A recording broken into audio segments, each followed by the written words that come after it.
If you're like me who likes to watch a lot of mystery films, read a lot of mystery books, and also write a lot of screenplays, then this is definitely going to be an episode that you're going to enjoy. So grab your notebooks because we're about to solve the mystery of how to write a good mystery story. Mark.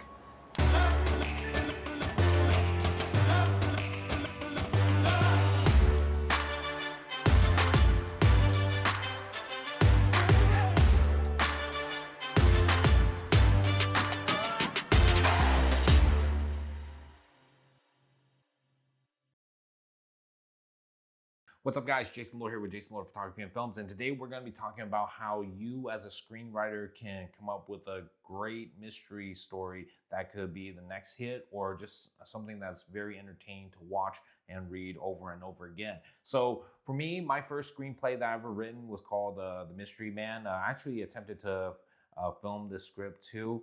You can find a few of the clips that I filmed a long time ago with some friends of mine. You know, mystery has always been one of my favorites because it's like a puzzle, but in this form of a story. So, there's just many pieces that you have to put together to form the big picture of like what you're actually trying to find out or, reveal.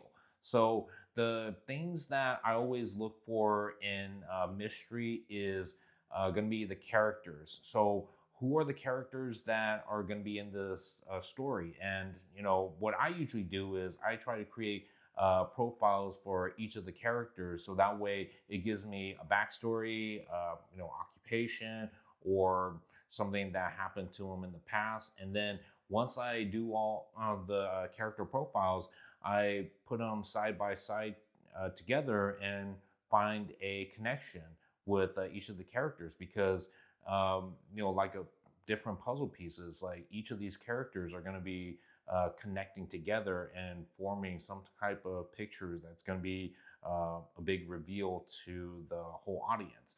Now, the second thing that I always include in a story is a motive. So why are the characters, where they are right now? Why are they all meeting together? Or how do they all like connect with each other? And with that, it creates a motive. There could have been something that happened in the past that, caused them to break apart. And now having come together, it's like now it's, stirring up a lot of tension and possibly something bad that's going to happen that would involve these characters. But the thing is, having a motive for each of the characters will also cause suspicion and also have the audience wondering, if there is a murder, who could have been the ones to do it? And if something went missing or stolen, who would have, been the ones to want to, steal it? So it's all about the motives. And when you give each of them a motive, now it gives the audience a chance to wonder, who could have done it. And of course, it would not be a mystery without any clues. So clues could range from, a letter, a toy, a baseball, a certain word or a phrase that a character says that could give you a clue or an idea of who might have been the one to commit the crime. So little things like that, I always tell people, be creative about it. So like I said, it could be any form of anything, and it could be in that scene. It's just a lot of people are just kind of like all over the place trying to look for clues, but just might have slightly missed it. So when you put that in your script, be sure to mention if it's an object, like say, a baseball, be sure to include a baseball, that's on the floor or in the corner of the dresser. Now, there's other things that could be in the room too, but this particular item, that baseball, is written in that action description for a reason because it's going to lead to something else later. And when, all is revealed, like say whoever solves the mystery, they're going to revert back to that one clue, which is, that baseball, which the character might have spotted it, or maybe the audience, one of the audience members might have spotted because it's there for a reason, hence a clue. Now, I normally don't recommend having so much characters because it's hard to like go through like everyone's backstories when you have like 7 or more characters and you only have a certain amount of time for the film. But when you have like multiple characters, now it makes it even harder to solve the mystery of like who stole it, who killed who, and what have you. Because just like a giant puzzle piece, the more puzzle piece, the more you have to work with to piece everything together.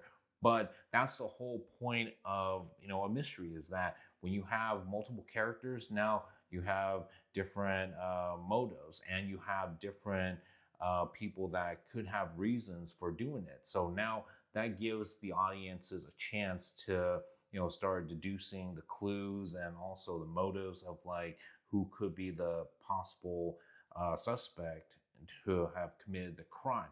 But just don't overdo it with the amount of characters, but just enough to where it will get people guessing who's who.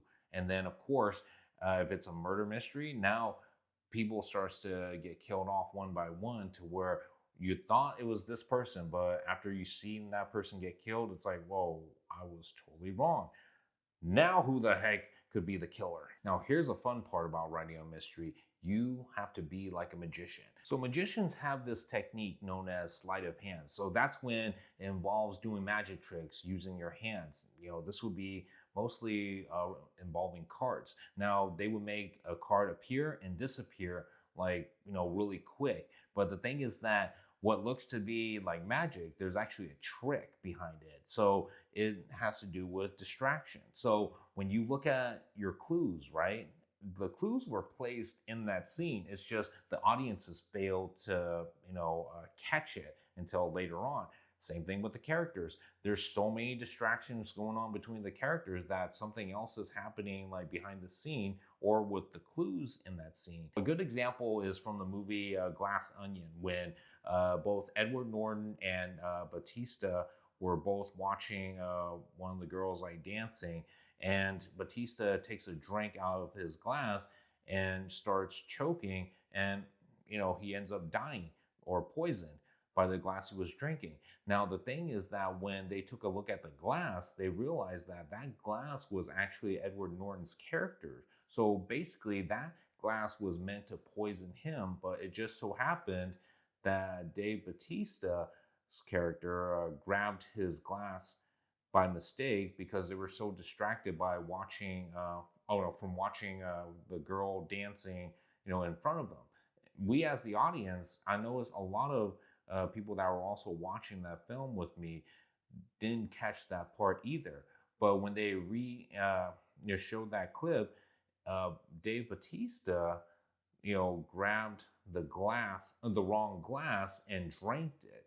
But at that time, we were all so distracted by, the girl dancing too, that we didn't take note of that until it was re-shown to us. So hence the magic trick technique, sleight of hands. And there you have it, guys, some techniques and tips and tricks on like how to write a mystery. So whether it be about murder or stolen arts or what have you, this is some techniques that has really helped me out throughout the years when writing a mystery screenplay. So like I said, you create character profiles to give everybody a backstory, and also motives of why they're there or why they would do it or would not do it. And then of course you have your clues that is going to be all over the place. And then of course, like a magician, you make things appear and disappear right in front of everybody when it was actually all there the whole time. But like I said, have fun with it, and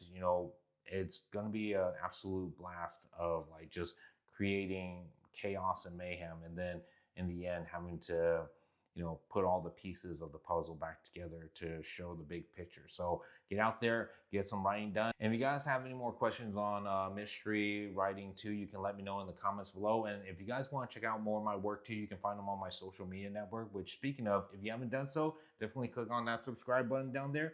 That way you guys can get more updates on any projects or events that I'll be involved in. But until then, guys, this is Jason Laura with Jason Laura Photography and Films, bringing you art, stories, and entertainment.